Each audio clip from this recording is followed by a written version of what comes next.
Om Swastiastu.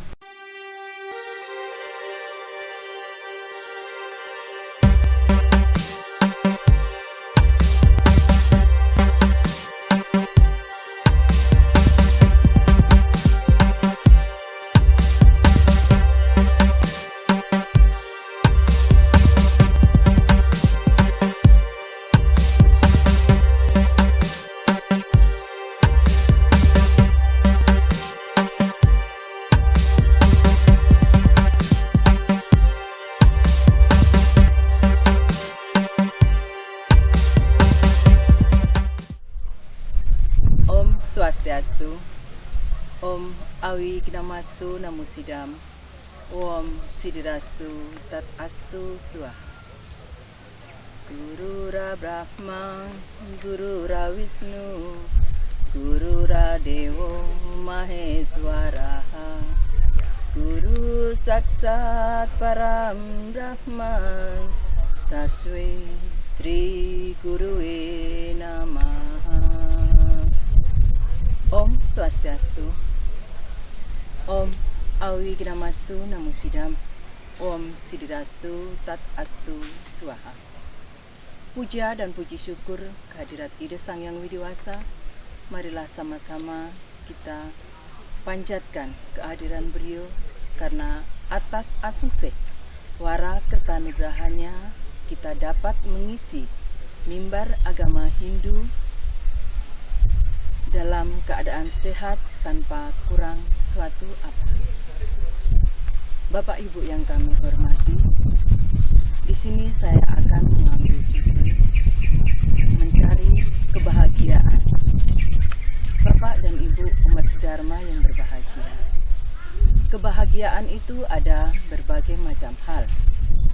Kebahagiaan bukan hanya berasal dari luar, tetapi kebahagiaan berasal dari dalam diri kita. Kebahagiaan dapat diwujudkan dengan rasa bersyukur. Tetapi tanpa rasa bersyukur itu kita tidak akan mendapatkan kebahagiaan.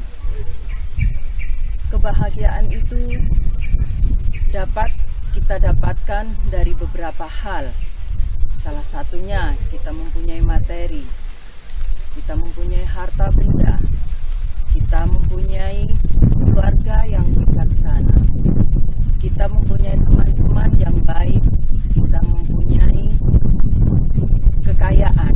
Tetapi kebahagiaan itu tidak bisa hanya diukur dari salah satu bentuk yang saya ucapkan tadi. Kebahagiaan dalam diri manusia itu diperoleh dari pikiran dulu, dari dalam, dari pikiran yang tenang, dari hati yang tenang, dari keluarga yang tenang, dan didukung oleh materi, teman, keluarga.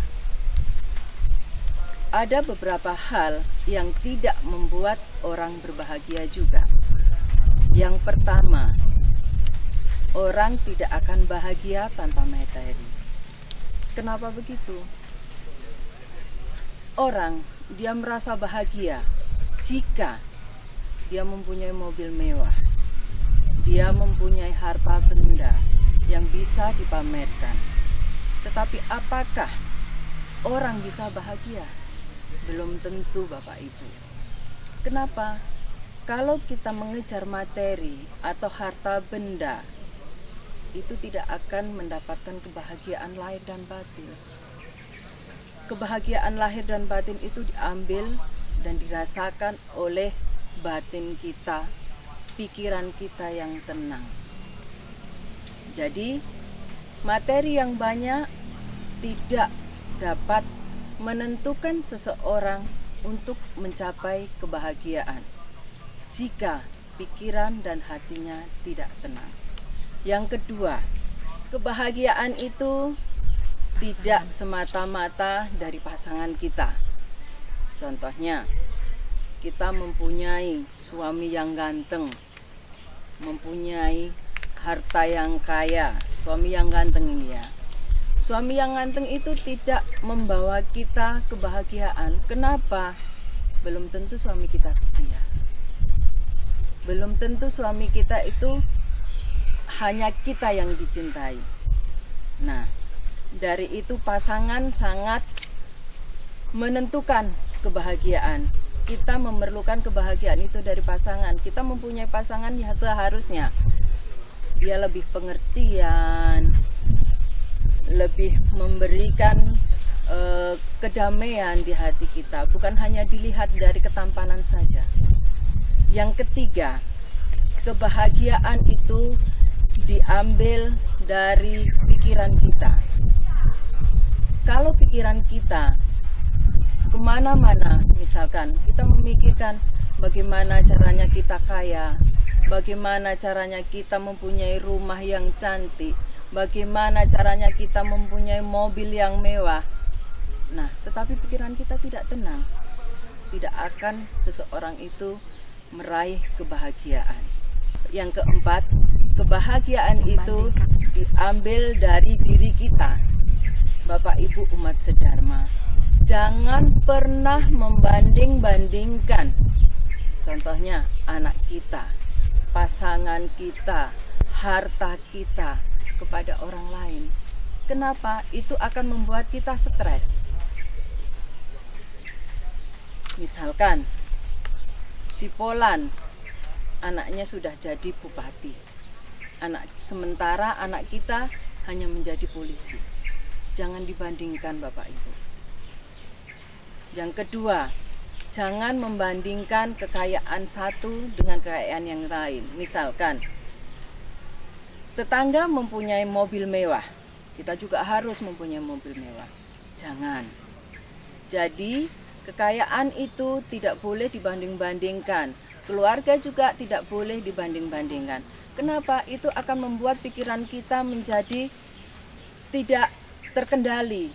Emosi kita, stres kita, apalagi dalam keadaan tidak punya uang. Itu akan membuat pikiran kita semakin berantakan, semakin tidak menentu, dan kita selalu akan berpikir, aku harus punya ini, aku harus punya ini, aku harus punya itu. Sementara uang yang ada pada diri kita, uang yang ada pada keluarga kita tidak mencukupi, dan itu akan mengakibatkan pikiran kita akan hancur. Kita emosi. Kalau sudah emosi, kita akan marah. Bukan hanya marah kepada keluarga, tetapi marah kepada anak. Semua jadi sasaran. Nah, yang terakhir, kebahagiaan memikirkan tentang masa depan. Bapak Ibu, pikiran yang harus kita kendalikan. Kebahagiaan itu tergantung pada pikiran kita, pada hati kita, keseharian kita. Jadi kebahagiaan itu Ibu, Bapak Ibu, tergantung di dalam diri kita, di dalam pikiran kita, tindak tanduk kita atau tingkah laku kita. Jadi kebahagiaan itu memang harus dicari, tetapi jangan terlalu terobsesi kepada harta benda duniawi, karena itu akan menyesatkan kita semua. Jadi jalanilah kehidupan ini dengan mempunyai rasa syukur. Rasa syukur kita yang diberikan oleh Ida Sang Hyang Widi itu sudah sangat-sangat banyak. Misalkan kita bersyukur kita hari ini masih diberi kesempatan, masih diberi kehidupan, masih diberi kesehatan. Bahagia tanpa rasa syukur itu tidak akan pernah bisa bahagia. Syukuri apa yang ada. Laksanakan apa yang menjadi kegiatan Bapak Ibu. Laksanakan apa yang menjadi pekerjaan Bapak Ibu. Jadi jangan memaksakan diri untuk berbahagia. Sesuaikan dengan keadaan, sesuaikan dengan jalan. Jangan terlalu memaksakan diri, karena apapun yang dipaksakan itu tidak akan baik. Bapak Ibu umat sedharma yang berbahagia, kebahagiaan itu ditinjau dari kebahagiaan kita mensyukuri karunia Tuhan, mensyukuri apa yang diberikan oleh Tuhan, mensyukuri apa yang diberikan oleh keluarga, tetangga, dan pendukung kita. Bapak Ibu, demikian mimbar agama Hindu untuk hari ini saya akhiri dengan Paramasanti. Loka samesta sukhino bhavantu, loka samesta sukhino bhavantu, loka samesta sukhino